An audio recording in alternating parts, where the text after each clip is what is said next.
Du coup, dans l'histoire de la Nouvelle-Calédonie, dans l'histoire de la colonisation, la France et le peuple kanak, peuple originel, n'ont connu que des relations conflictuelles durant l'histoire du pays, notamment par rapport à parce que la Nouvelle-Calédonie était une colonie de peuplement pénitentiaire, de colons libres aussi. Et ça a toujours, la question du peuplement a toujours été un sujet de discorde, qui a connu plusieurs révoltes kanak en 1856-1859, autour de la région de Nouméa, où des tribus ont été rasées, toujours par rapport à l'accaparement des terres et au peuplement. Assujettis au code de l'indigénat, ça veut dire qu'ils devaient payer un impôt, ils ne devaient pas sortir de la réserve sans autorisation, ils n'avaient pas le droit de vote, ils étaient considérés comme des sujets français et non pas comme des citoyens, malgré le fait qu'ils ont participé à la libération de la France lors des grandes guerres mondiales, la première et la deuxième.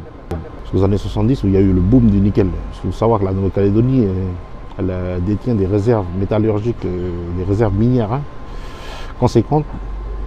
Du coup, comme je disais, en 1970, il y a eu le boom du nickel. Il y a eu plusieurs populations extérieures qui sont arrivées au pays, soit de la métropole, du Pacifique, des Wallisiens, des Tahitiens, etc., qui sont venus travailler. Donc ça a déséquilibré un peu la répartition démographique et notamment électorale.